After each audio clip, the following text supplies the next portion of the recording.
گەرم و گەشترین سڵاوەکانتان پێشکەش بینەرانی خۆشەویستی تەلەڤیزیۆنی کۆمەڵە. بە یارمەتی هاوڕێیانی هاوکارم لەگەڵتانم بۆ پێشکەشکردنی گەشتی هەواڵەکانی ڕۆژی یەکشەممە. سەرەتا سەردێڕی چەند هەواڵ. سەپاندنی حکمی 1 ساڵ بەندکران بەسەر هاوڵاتیکی خەڵکی شاری بۆکان، دەستپێکردنەوەی هێرشەکانی حکوومەتی کاتی سووریا بۆ سەر هێزەکانی سووریای دموکراتیک، لە سێدارەدانی 16 بەندکراو لە زیندانەکانی ڕژیمی کۆماری ئیسلامی، خراپی دۆخی تەندروستی 2 بەندکراوی سیاسی لە زیندانەکانی ببورن لە زیندانی لاکانی ڕەشت، یان لە دەستانی بەندکراوێک لە زیندانی سپیداری ئەهواز.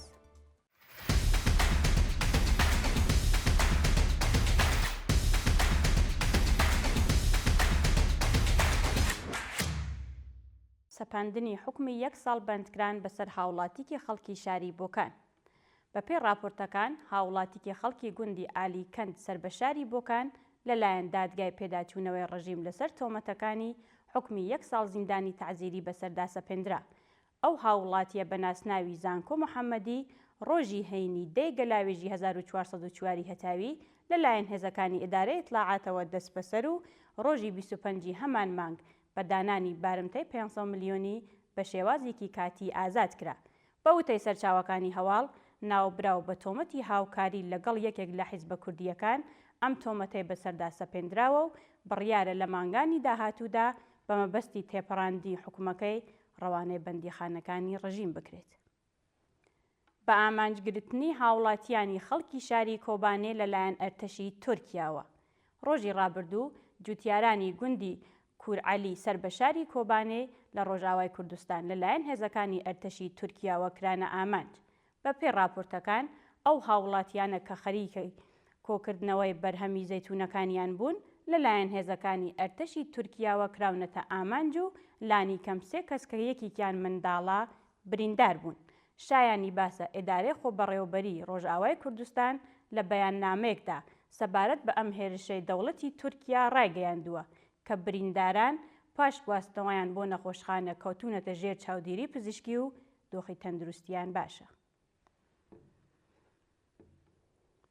دەستپێکردنەوەی هێرشەکانی حکوومەتی کاتی سووریا بۆ سەر هێزەکانی سووریای دموکراتیک.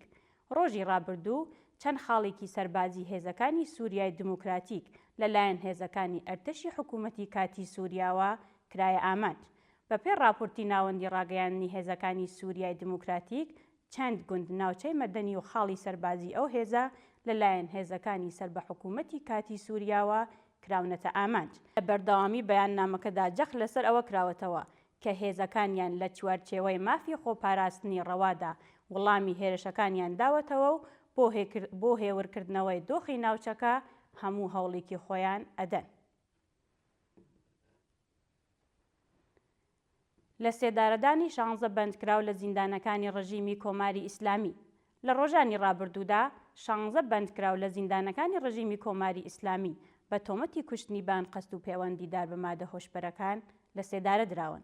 بەپێی راپۆرتی ڕێکخراوەکانی مافی مرۆڤ، 9 بەندکراو بە ناوەکانی جاسم ئاقایی، هومایون شکرۆڵڵاهی، ڕاستین بەهاروەند، نیعمەد مەجیدزادە، موبین ڕەمەزانی، حسەین شەوکەت، هوشەنگ هاشمزادە، ڕەزا نوسرەتی و مەنسوور دیرین بە تۆمەتی کوشتنی بانقەست لە زیندانەکانی ناوەندی کەرەج، بروجێرد، خۆڕەم ئاوا، ساری، سمنان، یەزد و عادڵابادی شیراز لە سێدارە دراون. هەروەها 7 بەندکراوی دیکە بە ناوەکانی یاسر عەبدولی، یاروەلی حاسڵی، یەحیا کەرەمی، سامان عەباسی، موسلم ناجری، جەهانگیر حساری و ئەسەد پیرباب بە تۆمەتی پەیوەندیدار بە مادە هۆشبەرەکان لە زیندانەکانی دیزڵابادی کرماشان، ئیسفەهان و زەنجان ئیعدام کراون. دەست بەسەرکرانی هاوڵاتیکی بەهایی دانیشتووی شاری تاران بە مەبەستی تێپەڕاندنی ماوەی بەندکرانەکەی. ڕۆژی ڕابردوو پەریا مەندیز، هاوڵاتی بەهایی دانیشتووی شاری تاران لەلایەن هێزەکانی ئیدارەی ئیطلاعاتی ئەو شارەوە بە مەبەستی تێپەڕاندنی ماوەی بەندکرانەکەی دەست بەسەر کرا و ڕەوانەی بەندیخانەیە ئێڤین کراوە. بەپێی راپۆرتەکان، ئەو هاوڵاتیە ڕێکەوتی 27 جۆزەردانی ئەمساڵ لەلایەن هێزەکانی ئیدارەی ئیطلاعاتی شاری تارانەوە دەست بەسەر و پاش شەڕی 12 ڕۆژەی نێوان ڕژیمی کۆماری ئیسلامی و دەوڵەتی ئیسرائیل بارەها لەلایەن هێزە ئەمنیەکانی ڕژیمەوە دەست بەسەر بانگهێشت و لێپرسینەوەی لێکراوە. بە وتەی سەرچاوەکانی هەواڵ، ناوبراو لەلایەن لەقی 23 دادگای انقلابی تارانەوە بە تۆمەتی تەبلیغ دژ بە ڕژیم حکمی 3 ساڵ زیندانی تازیری و 2 ساڵ قەدەغەی چالاکی لە تۆڕە کۆمەڵایەتیەکان بەسەر دیاسە بێندراوە. خراپی دۆخی تەندروستی 2 بەندکراوی سیاسی لە زیندانی لاکانی ڕەشت. بەپێی راپۆرتەکان، دۆخی تەندروستی منوچێر فەلاح و پەیمان فەرەح ئاوەر 2 بەندکراوی سیاسی ڕاگیراو لە بەندیخانەی لاکانی ڕەشت لە خراپیدایە و لە مافی دەستڕاگەیشتن بە دەرمان بێبەش کراون. بەپێی دوایین زانیاریەکان، ئەو 2 بەندکراوە کە لە بەندی میساقی ئەو زیندانەدا ڕادەگیردرێن بۆ ماوەی چەند مانگە بەهۆی نەخۆشیەوە ئازاریکی زۆریان هەیە و سەرەڕای پێشنیاری پزیشکی زیندان بۆ پێدانی مرەخەسی دەرمانی نەک تەنیا لەلایەن بەرپرسانەوە ڕێگری لە پێدانی مرەخەسی دەرمانی بە ئەو 2 زیندانیە دەکرێت، بەڵکو لە مافی دەستڕاگەیشتن بە تەنانەت سەرەتاییترین دەرمانەکان بێبەش کراون. گواستنەوەی سەرتۆشت ئەحمەدی ڕاغب بۆ ژووری تاکەکەسی. زەرتۆشت ئەحمەدی ڕاغب بەندکراوی سیاسی ڕاگیراو لە زیندانی ناوەندی کەرەج لەلایەن بەرپرسانی ئەو بەندیخانەوە ڕەوانەی ژووری تاکەکەسی کرا.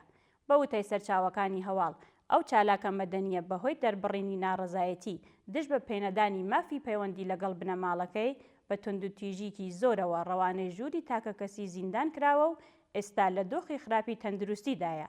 بەپێی راپۆرتەکان، ناوبراو لەلایەن دادگای انقلابی شاری تارانەوە بە تۆمەتی تەبلیغ دژ بە ڕژیم و سازکردنی گروپ بە مەبەستی تێکدانی ئەمنیەتی وڵات و هەروەها دۆسیەیەکی جیاوازدا کە بەهۆی تۆمارکردنی سکاڵا لەلایەن بەرپرسانی زیندانەوە بۆ سازکراوە سەرجەم حکمی 6 ساڵ و 8 مانگ زیندانی تەعزیری بەسەردا سەپێندراوە. دوایین هەواڵمان سەبارەتە بە گیانلەدەستانی بەندکراوێک لە زیندانی سپیداری ئەهواز. ڕۆژی یەکشەممە 2 سەرماوەزی 1404 هەتاوی بەندکراوێکی ڕاگیراو لە زیندانی سپیداری ئەهواز بەهۆی کەمتەرخەمی بەرپرسانی ڕژیم لە ئەو زیندانە گیانی لەدەستە.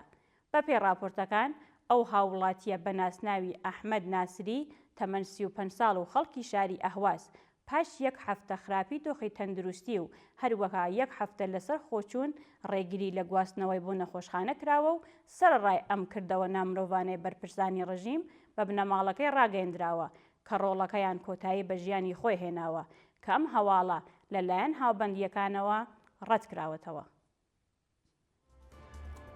بینەرانی عەزیز و خۆشەویست، هەواڵەکانتان پێشکەش کرا. هەر شاد بژیت.